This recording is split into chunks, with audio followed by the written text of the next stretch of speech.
What's going on, everybody? This is Ant, the dude, coming back to you with the final video in our series regarding retro handhelds and emulation.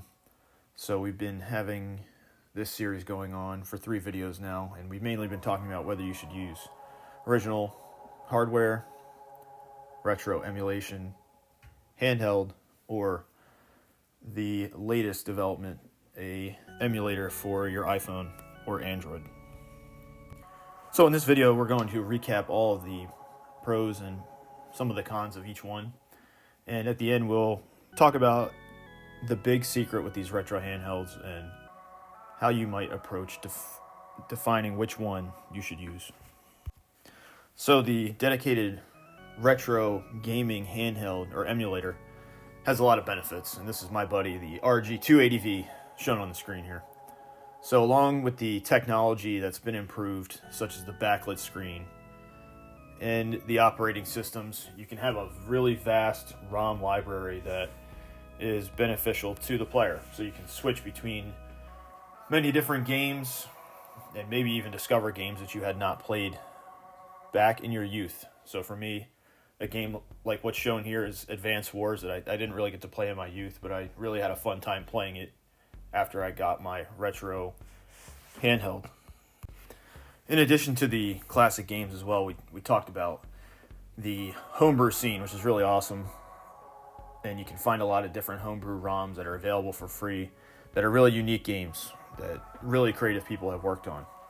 In addition to that, you can upload your own homebrewed games and test them and play them on your handheld really easily. So that's just a drag and drop operation from your computer to your memory card or your mini SD card for your handheld, and your operating system basically takes care of the rest. So it's really awesome if you're looking to get into the homebrew scene. One last thing to recognize for the retro emulation handheld is you are in charge of your form factor. So I talked about this in my video with my RG280V. I like the pocketability of this device as I'm working on a game or I'm just traveling, commuting. It's very portable due to its size. It's about the size of a Post-it note, but if you want a vertical form factor, you can have that. If you want a horizontal form factor, you can purchase that. If you want a clamshell or a flip type handheld, you can purchase that as well. So you're totally in charge of your own form factor depending on your preferences for the games that you want to play. The one thing that the player might find overwhelming with these handhelds is there's a lot of them to pick from. All right, so OG hardware, this is probably why you're even here to begin with, because you received this and you just thought it was awesome, just like everyone else. So everyone pretty much knows how awesome these handhelds were at the time and the adventures you went on when you used them. So the benefits of the OG hardware, just the nostalgia of it, right? Everyone remembers when they received this and the first time they turned on the game that they received. It was just magical. And playing the games on their intended medium with the intended physical cartridges and everything that was an accessory to the Game Boy handheld was just something to behold, really. And it just, if you prefer to have the exact model and exact hardware and software that was supplied, this is the route you want to go. But the skeptical person might say, what about the backlit screen and what about the battery life? They just don't fit me. And lastly, we have the Delta emulator. So the best thing about this is you always have your phone on you. This is your daily reminder. Go check your LinkedIn profile. So obviously the benefit for the Delta emulator runs on your phone and you always have your phone with you. Everyone's got a smartphone these days. So probably equally as great is that Delta emulator is free. So you can download that on the App Store. And it's totally customizable with skins and different designs that people have made from the users. So also the user experience for the Delta is pretty good, but there are some companies like Bitmo Labs that are making products that give you the tactile feel of the buttons through a phone case, which I think is pretty cool.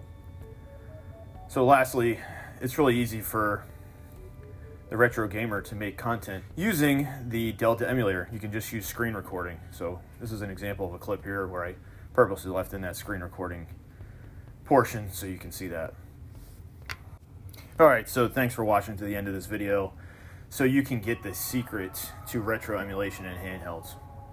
So I want to tell you a story about my Anbernic 351P, the RG 351P. So after I got my 280V, the main drawback of that was the ergonomics. So I decided I was going to look for a horizontal form factor handheld. And I thought I wanted to play PlayStation 1 and some other of the 2000s consoles that had come out. So I looked into an RG 351P and ordered that, thinking my RG 280V would be my mobile handheld, and the 351P would kind of be the one I use around the house or to play PlayStation 1 or other games like that. So the point of this story is I wound up getting rid of the RG 351P because of multiple reasons. So the first is I thought I was going to be playing PlayStation 1, and for me, playing something like Twisted Metal on a handheld like this was just different. It didn't have the same effect for me as playing on a TV. So I thought I was going to be utilizing these analog sticks and these shoulder buttons, trigger buttons for different PS1 games, and it didn't really pan out. So what's my point with that story? The big idea is it's okay if you acquire one of these different handhelds and you decide that it's just not for you, and you can always look into selling it, trading it, or otherwise looking into a different method of emulation or playing your retro games. So my advice with that is if you're able to borrow any retro handhelds or hardware that you're looking into getting them into, or potentially renting it, I'm not sure if that's even possible, but I would recommend that you do that. So if you know somebody with these, you can definitely ask them a lot of questions. And in addition to that, there's just a slew of information on YouTube about all the handhelds and whether they're for emulation or the original hardware. It's really worth looking into different reviews, different products from different companies. As I said in my other video, the market for emulator handhelds is really flooded right now. So there's a ton of choices and price points for the users. It's really a player's market, if you will. So those are my recommendations for making sure that when it comes to retro gaming, you pretty much do you, and you figure out what you like, and don't worry about what anyone else is saying or doing when it comes to that, because this is really about your enjoyment and the games that you like to play.